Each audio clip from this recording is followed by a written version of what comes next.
Xoş gördük əziz dinləyicilər.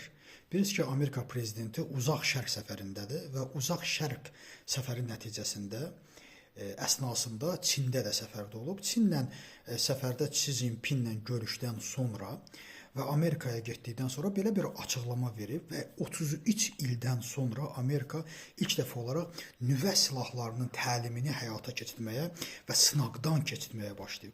Və bu əsnada bildirib ki, ən çox nüvə silahı bizdə Amerikada, ikinci Rusiyada, üçüncü isə Çindədir. Çin yalnız bizə 5 ildən sonra çata bilər.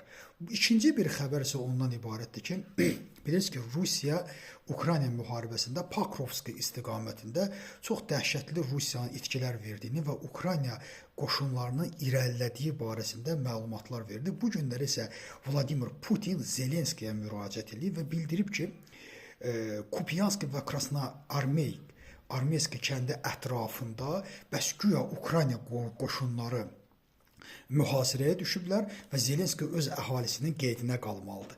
Baxın, bu nəyə bənzəyir? Xatırlayırsınızsa 5 gün bundan əvvəl Rusiya tərəfi belə bir açıqlama vermişdiksə, NATO tərəfləri Avropa narahat olmasın, biz onlara hücum etmək fikrində deyilik. Sanki özlərini elə aparırlar ki, bunlar böyük bir derjavadırlar və hər kəs bunlardan qorxur, bunlar da deyir ki, narahat olmayın. Eynən Ukraynanın Rusiyaya vurduğu zərbələrdən o saat öz xalqlarını aldatmaq üçün o saat belə bir məlumat, belə bir dezinformasiya yayılır ki, bəs filan kəndlər ətrafında Ukrayna ordusu mühasirəyə düşüb.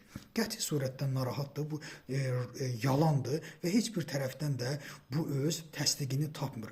Sadəcə olaraq Rusiya hökuməti həmişə itkiləri çox olduqda öz əhalisinə belə bir məlumat verir ki, bəs biz NATOya hücum etmək, sanki güya NATO bundan qorxurmuş, deyir, sən Allah bizə hücum eləmə.